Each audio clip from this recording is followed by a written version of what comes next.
庆功宴上，沈燕霄的女兄弟跨坐在他小腹上，动情的嘴对嘴动着情。与我四目相对时，他无所谓的摊了摊手。与阿燕同吃同住了2年之久，我连他屁股上有几颗痣都知道。要有什么早有了，还轮得到你现在来捉奸？沈燕霄的兄弟们也都护在他身前。京中小姐哪里见过血，怎会懂我们刀口过命的交情？你不就是嫉妒他能陪在沈燕霄身边吗？怪就怪你，来将军府也不提前通知一声，真让兄弟们扫兴。你要是真的为他好，就应该离他远一点。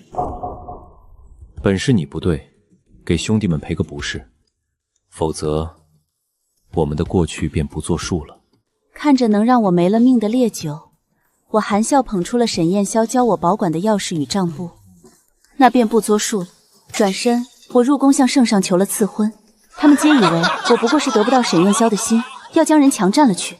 沈燕霄信誓旦旦威胁我，赐婚也不是不可以，但有2点你必须遵守。第一，我答应闲云同他守孝3年，大婚须得1年后。第二，你伤了闲云名声，我要对他负责，便让他与你同日进府，无分大小。我含笑应下。好。沈燕小得意非常，直到圣旨赐下，赫然在上的名字却不是他。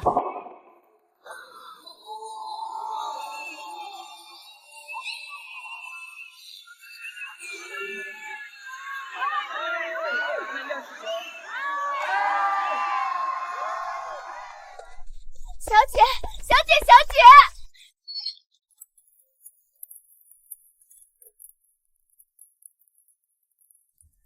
怎么了？小姐，好消息！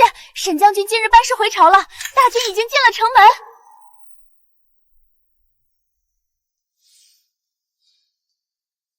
门。2年了，他终于平安回来了。赵小姐，我们将军从漠北给您带的礼物。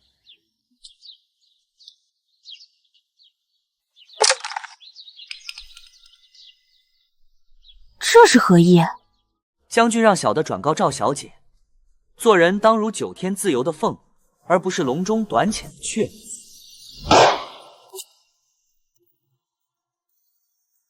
9天的凤，我倒要看看他在哪片9天上飞。翠竹，拿着他，我们去将军府。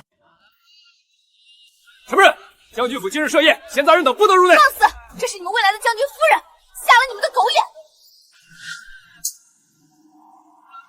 让开！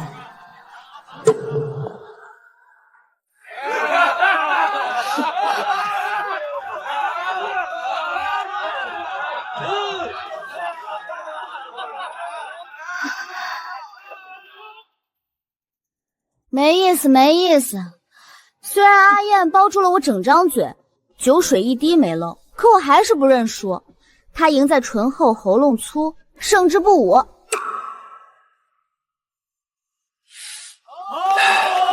我认输，酒我喝，满意吗？将军跟前，宋小将何时输过？就说上次，宋小将一句将军的骏马闪电他骑得顺手，将军便是找着借口也要输给他。还有京城里送去的药材与衣物，都是紧着宋小将先挑，自己甘愿用他剩下的。赵小姐听到了，雪堂是阿燕输给我的，可别吃没用的干醋哦。你们京城里的闺秀闲得无事生非，最爱在男人身上找存在感了，希望你不一样。雪堂，你什么时候来的？来的不是时候，恰好看到你被咬破了嘴皮。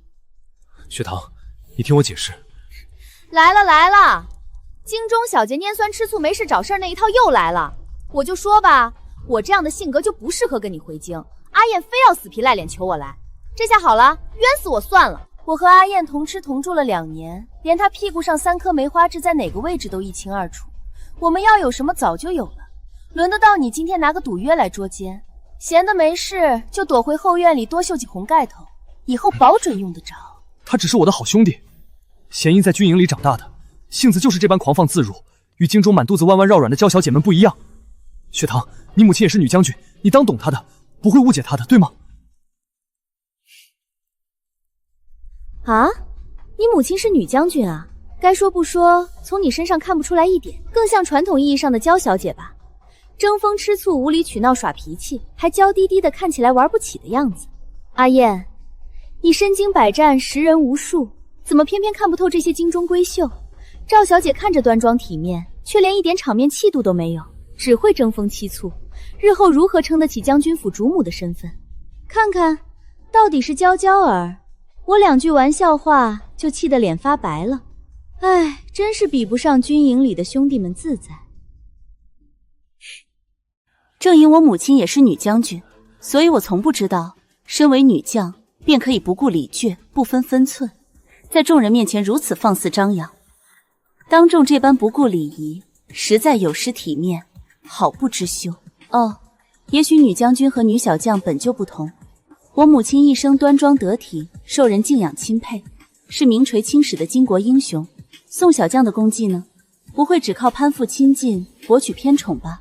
说实话，幸好你一向张扬无忌，世人总对这般自义之人多几分宽容。若是换作旁人，这般不分场合、不懂分寸，只会被人嘲笑粗鄙无礼、不伦不量。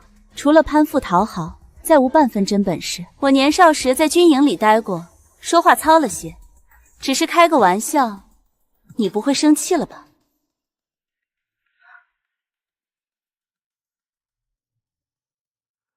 大圣头插彩凤能72变，我便为弦音兄弟插上凤凰羽，希望这羽毛能让你分清男女有别，别再把不知廉耻当豪爽，把依附他人当本事。也祝你早日修成正果，不用再顶着兄弟的名号做着越界的勾当。沈燕霄，2年兄弟过命的交情，你就容着他这么欺负我是吧？京中的娇小姐连血都没见过，如何能理解我们刀口过命的交情？也罢，手足之情断在将军大婚那日，也算这辈子无憾了。将军府的下人该换一轮了，连个女子都拦不住，如何能护住将军府的安全？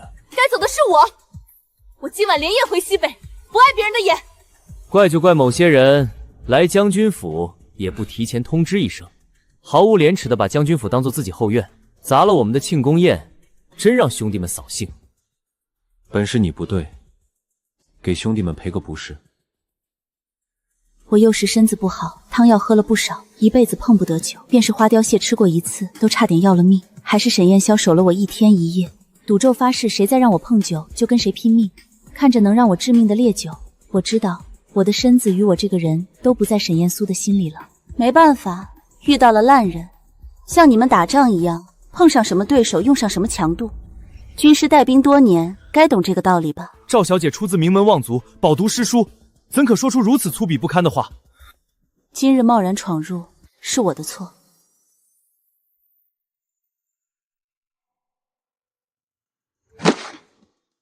还了你这些，将军府，我便不会再踏足半步。不过道个歉而已，我便不用左右为难了。你宁愿交出管家之权威胁我，也不肯低头。将军刚回京，就因兄弟们被撂了面子，这将军府日后是来不得了。自古忠义两难全，做兄弟的能两肋插刀，更遑论退让这一步。我明日退回西北便是。我道歉，好了吧？不许，薛唐！今日你若不道歉，我们的从前便不作数了。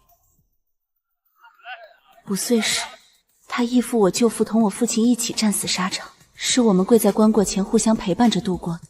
7岁时我染了天花，命悬一线，他也不顾生死守在院子里陪了我整整7日。18岁时他知男女之情了，郑重其事求我，不能眼里有别人，只能有他。19岁出征，你说等你回来，要用一身荣光为我披上10里红妆，那便不作数了。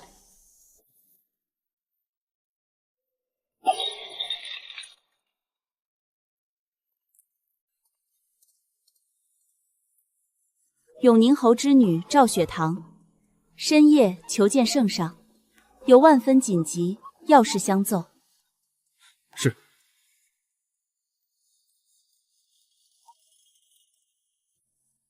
雪堂丫头，深夜入宫，所谓何事？可是沈家那小子欺负你了？臣女赵雪堂恳请上为臣女做主。说吧。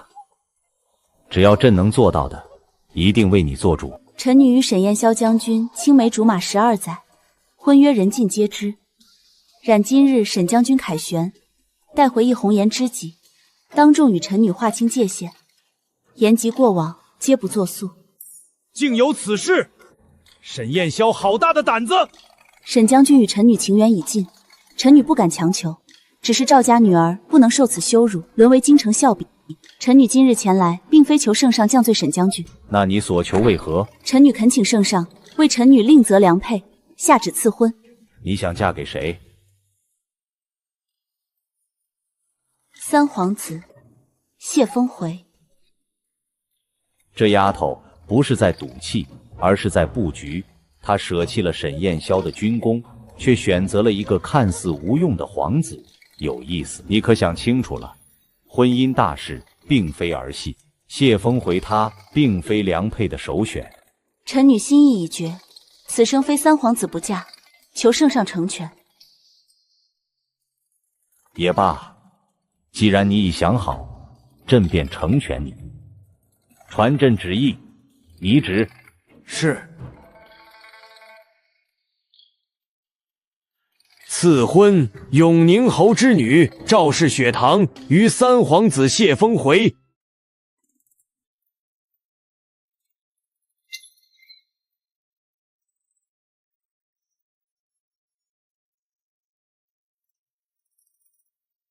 赵小姐，三殿下，宫里的旨意，想必赵小姐也接到了。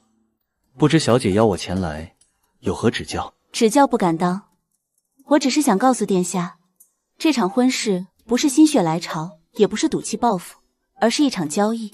哦，交易，愿闻其详。我需要一个身份，一个能让我摆脱沈燕薄，并能与他站在对等位置上的身份。皇子妃是最好的选择。京中皇子并非只有我一人，大皇子势大，二皇子有母妃相助，为何偏偏是我这个无权无势、最不起眼的人？正因为殿下看起来无权无势，大皇子野心勃勃，二皇子心胸狭隘，与他们合作无异于与虎谋皮。而殿下看似无所求，实则将自己保护得最好。殿下所缺的是一个契机，一股能将你推上盘卓的力量。而我，或者说我身后的永宁侯府以及我母亲留下的旧部，可以成为殿下的这股力量。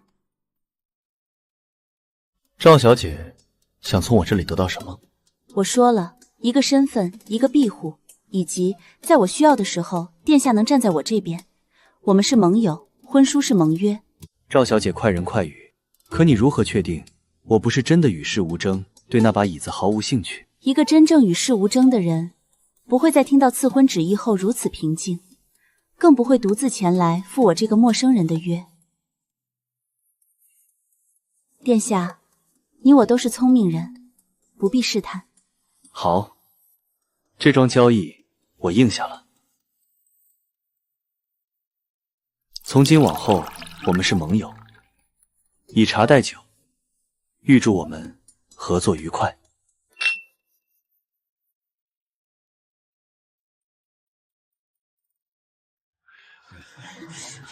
算了，雪堂这些年太顺累，是该磨磨性子了。他从小眼中只有我，不过是闹脾气。等他想通了，给弦音赔个不是，这将军府和我不都还是他的？阿燕，给你义父喂口肉，我看就你咬的那块最香。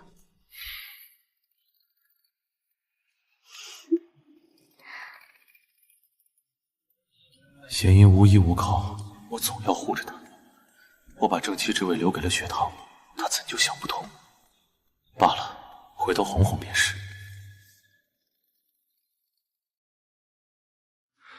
禀父皇，沈燕霄行事荒唐，罪证皆在此，请父皇过目。参见陛下。雪堂，你可想好了？傻孩子，天下男子都那样，你不吃情爱的苦，便能享无人能及的福，如哀家一般，受万人跪拜敬仰的苦，岂不美哉？臣女恳请陛下赐婚。赵雪堂，你想好了？朕要赐婚的人是三皇子谢峰回。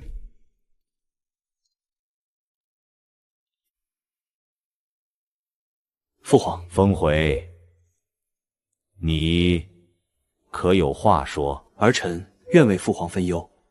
那你可要何赏赐？儿臣无所求。哈哈，好一个无所求！便将祭祀大典交给你了，别让朕失望。多谢。最佳盟友，我要成全你的大志，你要助我得偿所愿。陛下让我主持祭祀大典，便是向满朝文武宣告看重我的信号，朝堂将重新洗牌。日后殿下的路便好走多了。雪堂才是皇祖母给我的最大的助力，其他的不重要。不要忘了今日携手共进的艰难，前路才能走得更加长远。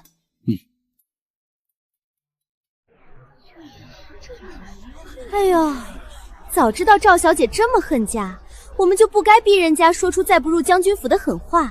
这下好了，下不来台，求求陛下了。你胡说八道什么？也是，你们京中小姐不都这样，抓着高枝不肯放，绞尽脑汁也要嫁进高门，还以为你多傲气呢，原来也怕嫁不了大将军，急吼吼的以势压人。宋小将向来不拘小节，并无恶意，冒犯到诸位小姐，云策向诸位致歉。赵小姐也不要仗着青梅竹马的情分逼得太紧，将军是个顶天立地的男人，又不是你拴在院子里的狗，难道连与兄弟交好的自由都没有吗？雪堂，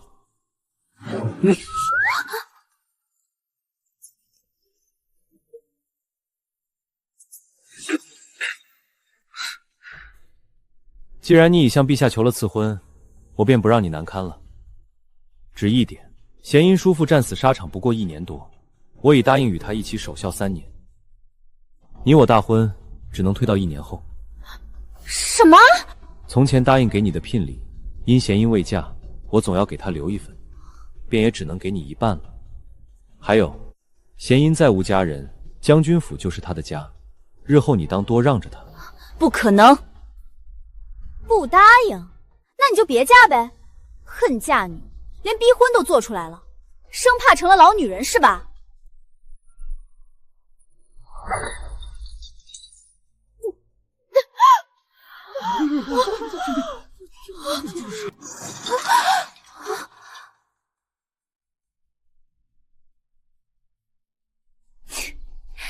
烂嘴巴不会说话，打得好。非议父皇的旨意，蔑视皇家尊严。来人，掌嘴！谁敢？不过几句口舌，弦音大大咧咧惯了，并无冒犯皇家尊严的意思，还望三皇子看在本将军军功在身的份上，网开一面。有点军功就了不起了，血堂满门忠烈，双亲皆为我大楚抛头颅洒热血，最终马革裹尸。可你们又是怎么对他的？沈将军的心偏成了这般，若是你义父泉下有知，也该后悔从乞丐窝里捡回你这么个忘恩负义的东西。殿下有所不知，弦音是与我们并肩作战的将士，为将军挡过剑，为我兄弟背过尸。便是云策半死不活的时候，也是他日日鼓舞陪他渡过难关的。他不像有些人仗着出身好，不知人间疾苦，只会锦衣玉食，一再欺辱于他。是吗？韩副将口口声声说京中小姐养尊处优，不知人间疾苦，那我便问问你，你们的沈将军带着宋弦音去沙漠赏月，被敌兵追杀，逃窜之时后背中了一箭，是谁救的他？哼，你不会说是你吧？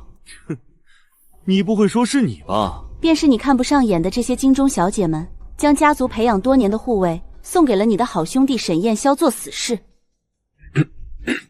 那一日，30名死士以肉身作盾，万箭穿心，才救得你们的将军和宋小将的性命。不过是意外，宋小将他也不愿的。一次是意外，那第二次呢？你那个拜把子的兄弟，若不是为了护主，偏要去采格桑花装饰帐篷的宋弦音，如何会被饿狼扑咬，死无全尸？他背着一副骸骨回去，就成了你感恩戴德的英雄。可你的好兄弟是他眼睁睁看着被饿狼撕食啃咬而死的。那时候的他正躲在石缝里捂着嘴，生怕自己被牵连呢。我不是。将军，你告诉我这不是真的。你不是说宋小将不拘小节，义字当头吗？他怎么会？形势所逼，与他何干？该你了，云居师。你中了蛇毒，五脏六腑如火烧般生不如死。宋玄英鼓励你活下去，你就感恩戴德。可动动嘴皮子的事儿很难吗？你可知，你那3月未曾断过的金贵汤药，那些价值千金的药材，那些让10几万将士都不曾受冻的棉衣棉被，还有大块的肉干，有相当一部分是你们看不起的京中娇娇儿们，走上街头摇旗呐喊，挤进亲友后院，死皮赖脸的伸手讨要，甚至变卖首饰衣物凑起来的。可他呢，拿着本能救你的药去养他抓来的受伤虎崽子，差点要了你的命，他不该愧疚吗？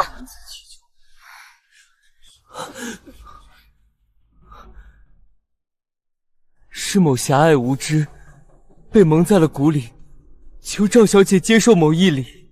所以你早就知道了，为何你……我不会靠污蔑别人来涂抹任何人的功绩。大战得胜，你功不可没，但你这个人的人品，在我这里烂完了。我们接受的是最好的教养，受家国庇护，得父母恩泽，亦是满腔忠肝义胆。仅仅因为我们出身好，不像某些人一般往将军床上钻，便被轻蔑为目光短浅的笼中雀。我们自是不服也不认的。如太后娘娘所言，文臣武将皆是国之栋梁，男女之间不过分工不同，并无高低之分。轻贱别人，不过证明自己浅薄狭隘。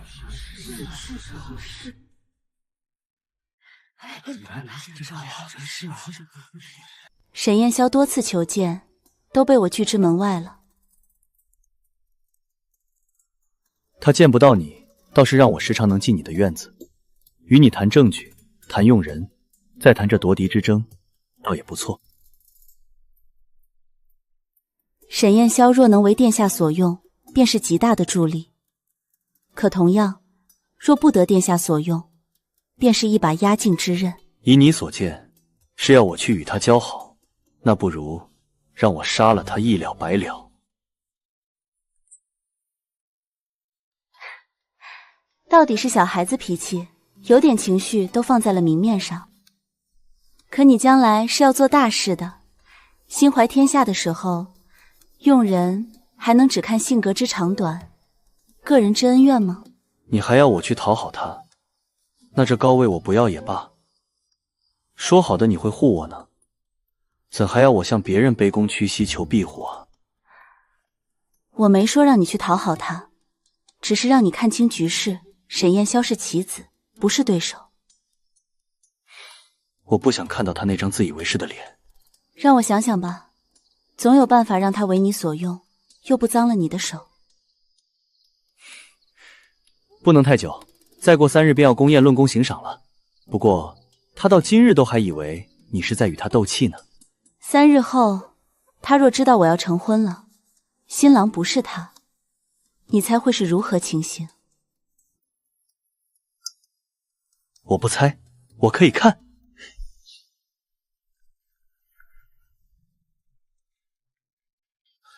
你还在斗气？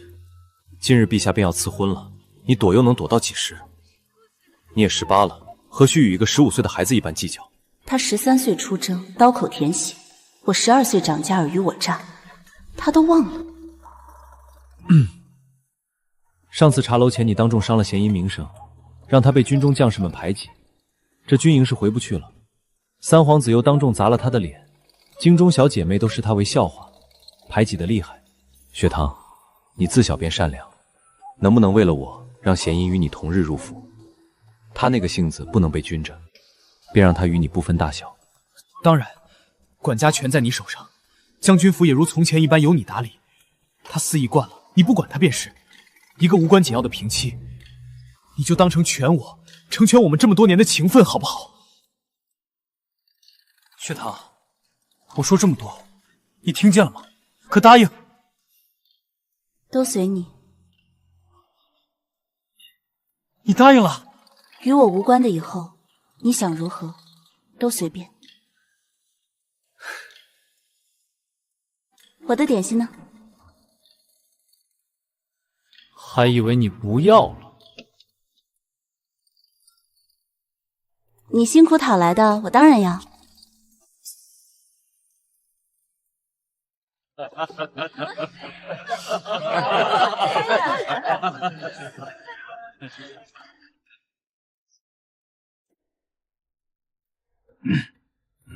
奉天承运，皇帝诏曰：永宁侯之女赵雪堂娴熟大方，温良婚后，品貌出众。太后与朕公闻之甚悦，特许配皇三子为妃，钦此。搞错了，怎会是三皇子？明明是我！陛下错了，雪航，快告诉陛下，圣旨搞错了。放肆！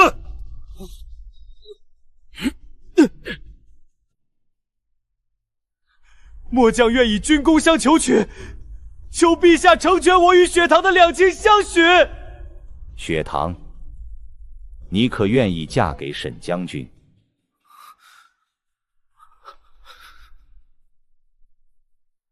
臣女不愿。雪堂，你为何不愿？你忘了我们青梅竹马？你忘了将军大胜归来那日，我送还将军府一应物件时便说过，将军府我不会再踏足一步。将军不记得了？是不是他逼你的？他尚且比你小3岁，如何能靠得住？他一个不被陛下喜爱的无名皇子，怎比得过我一身军功？雪堂，休要糊涂！沈燕霄，当真自恃功高目中无人，封回再不济也是朕的儿子，大将军王，谁封的？不如朕的皇位让你来做。末将不敢，陛下明鉴。滚出去！朕怕会一怒之下杀了你。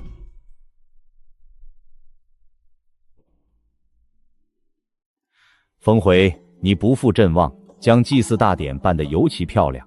朕从前看你年岁尚小，本欲让你贪玩几年，谁知朕的厚爱竟被人当作是父子无情。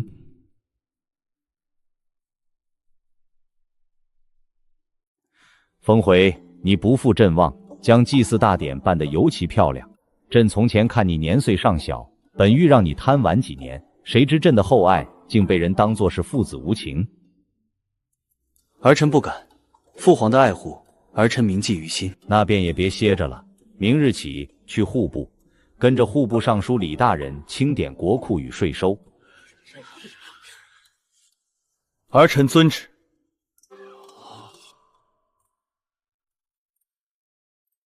赵小姐，之前是我等有眼无珠，听信小人谗言，多有得罪，还请小姐责罚。若非小姐在陛下面前为我二人求情，我等今日怕是难逃重罚。此恩，云策铭记于心。二位将军言重了，你们对大楚的忠心，陛下看在眼里，我也一样。只是有时忠心也需用对地方。军师云策以5000兵力大胜敌方3万精兵，无论是依骑兵脱散阵容，摆名将将士火烧粮仓，还是兵分5路分割而食，皆要分毫不差。军师可谓用兵如神。赵小姐，过奖。韩副将，义字当头，爱护袍佑，我为将士们筹措军需之事，想必你也看在眼里。我与你们目的一样，都是为了让兄弟们能活着回家。这便是你的办法。你说他用兵如神，可你也谋心有道呢。所以不要辜负我哦，最毒妇人心，殿下要小心。不敢，我惧内。今日真是精彩，沈燕敖那张脸，恐怕10年内我都能记着。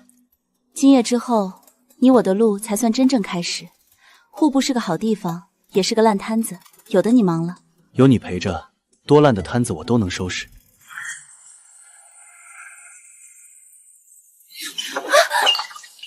殿下小姐，前面有人拦车。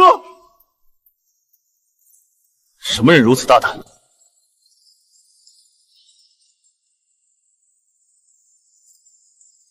叛深入骨髓。住！等等，还与他废话什么？他今天丢的脸还不够吗？正是收买人心的时候。他方才被陛下打了无形的耳光，你再落井下石，传出去，众人只会说你心胸狭隘，毒辣无情，不能宽宥文臣武将，这对你以后没有好处。让我去吧，有些话必须一次性说清楚。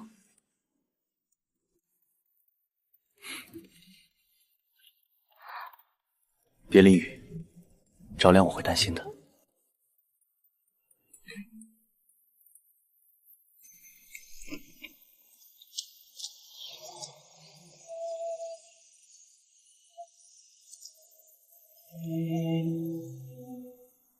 就因为一碗酒，你跟我闹到如此地步，我只要你一个态度，不会真让你喝的。难道我还不晓得你喝不得酒吗？雪堂，我们的12年啊，你让我前途尽毁，被架空到只剩一个将军头衔，你怎如此狠心？事到如今，你不知错在何处，竟还在怪我。我问你，纵着他去两国交界处赏月的是你吗？30条人命被你们以夜探军堡为名尸骨无存，你为将士之首领，弃他们性命于不顾，你没错吗？唯恐行迹败露，让你那女兄弟背上骂名。你甚至美化她为救你性命的女英雄，连30具尸骸都未敛收。午夜梦回，你不愧疚吗？你勿要如此咄咄相逼。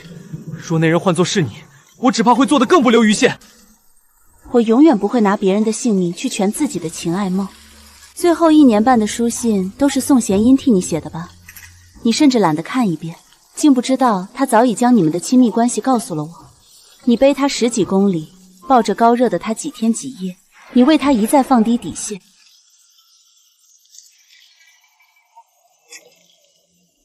回京之前，你也做好了准备，酒后乱性，好让我咬碎银牙也维权体面让他入府，对吗？我没有。你有，都是我告诉他的，也都是事实啊。肌肤之亲而已，我们又不是没有过。你自己也说过很多副要给我名分的，现在你嫁给别人了，你娶我，不正好？我何时说要娶你了？不娶我，我肚子里都有你孩子了，你说呢？不娶我，你为何长跪不起，求陛下宽恕我？我们同吃同住2年，说没有肌肤之亲，你信吗？阿燕，我们孩子都有了，他怎么可能放着皇子不要来要你？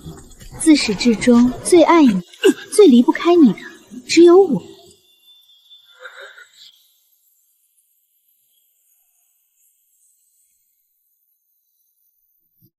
你我大婚之后，将贵妃的娘家侄女萧淑玉抬为侧妃吧。贵妃无子，最看重娘家，抬她入府，贵妃便是你后宫最大的助力。你很想我坐那个位置吗？你若不想，我们费这么大的劲做什么？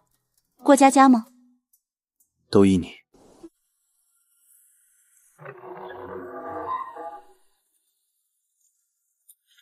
将军，侯爷有令，不见客。东西，小姐说不必留了。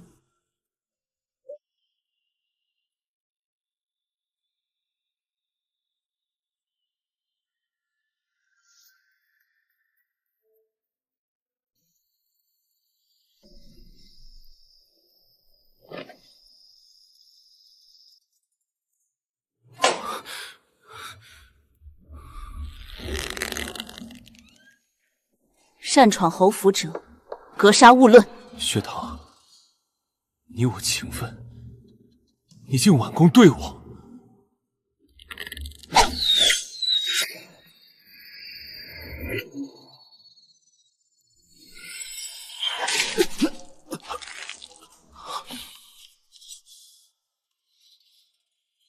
薛堂，你我12年情分，你当真能下得如此狠手？我们的过去不作数了，话是你说的，我做到了，你当也做到才是。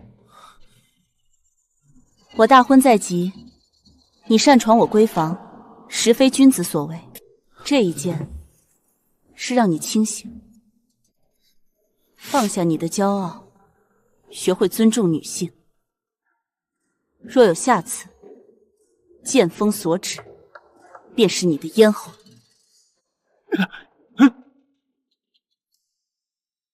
管家，去太后跟前为我求一批死士，从今往后擅闯侯府者，格杀勿论。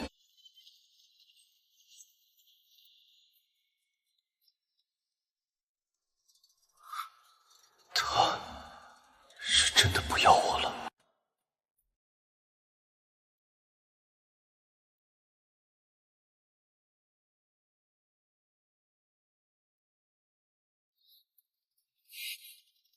雪堂姐姐，你要说今日结发为夫妻，恩爱两不疑，你会一辈子对我好。今日结发为夫妻，恩爱两不疑。雪堂，我会一直对你好的。那就喝了和林酒，做对真夫妻，早日开枝散叶。帝王之家的情爱当不得真，我只做他的妻子，皇子妃、太子妃、皇后，而不是爱人。令下美子。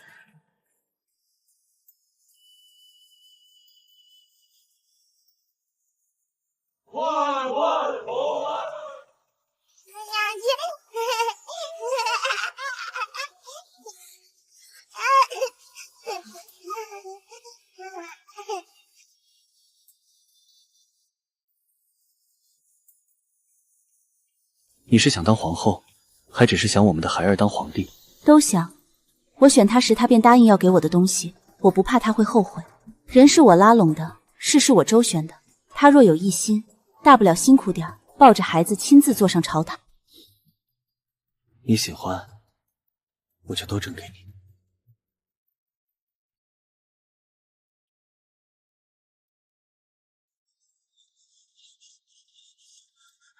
殿下，娘娘不好了！漠北得了我国布防图，骤然发起了进攻，大楚一连失3城。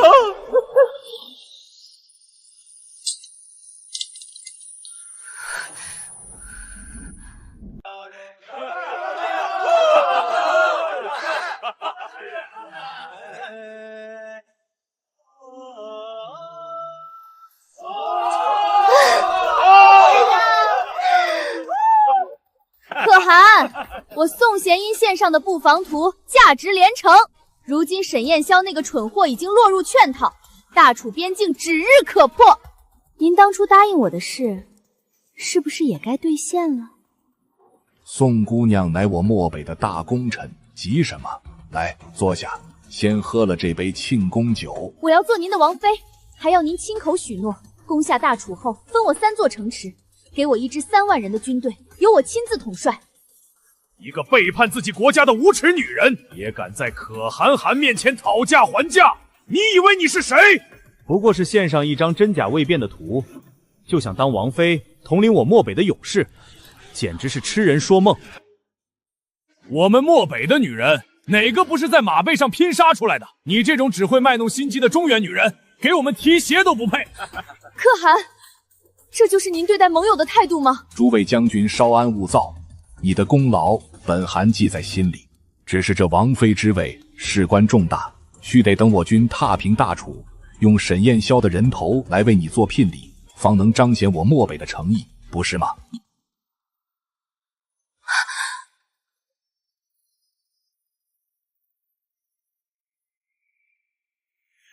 宋姑娘，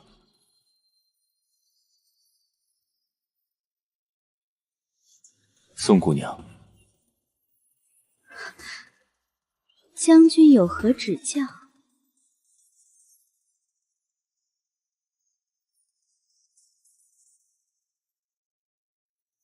在我们漠北，没用的棋子，下场就是被折断。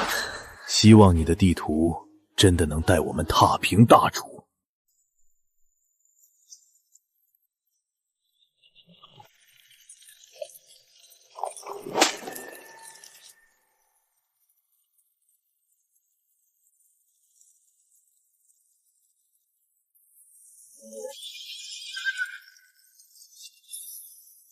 珍重。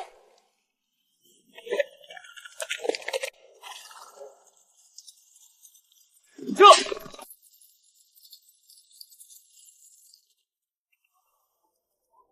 娘娘料事如神，知晓宋贤英要偷布防图，竟提前换了张假的过去。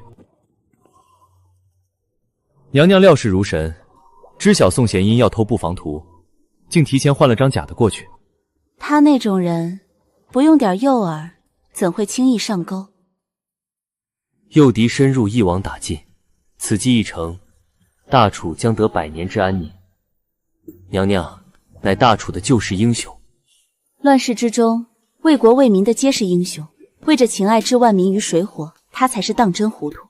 多亏军师与副将相助，否则那布防图如何能轻易被唤出？为娘娘效力，万死不辞。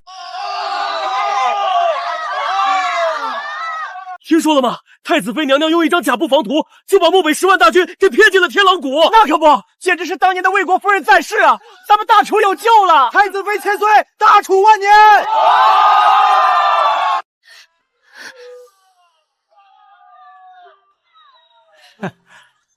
听见了吗？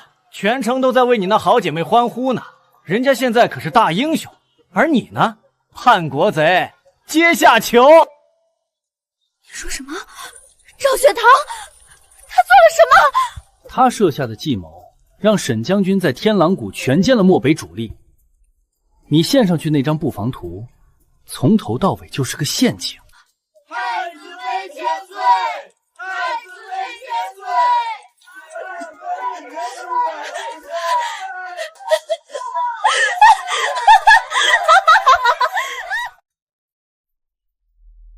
雪堂，我做到了。献上卿。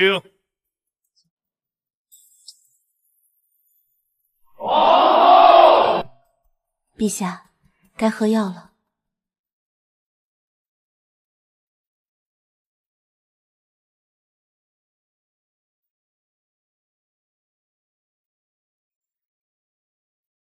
雪堂姐姐，这辈子你还满意吗？为后数10载，夫君相敬如宾，从未红过脸。儿子清明睿智，不曾让我烦过心。前朝后宫都称我为千古贤后，风雨无忧，万事顺遂。我还有什么不满意的呢？唯一的遗憾，便是7岁时那个捧着点心，天天叫我雪堂姐姐说要报答我的孩子，拿一辈子的乖巧顺从回报着我。直至今日，与他装了一辈子的我，仍不知他真正想要的到底是什么。我想要的已经得到了，一辈子在姐姐身边，圆你之高梦，得万民俯首称汉，如何不算圆满？好起来，你要好起来，多陪陪我吧。海夜和亲的天下给皇儿，我们说好的一起去看看西北的雪、江南的雨和蓬莱的海，好不好？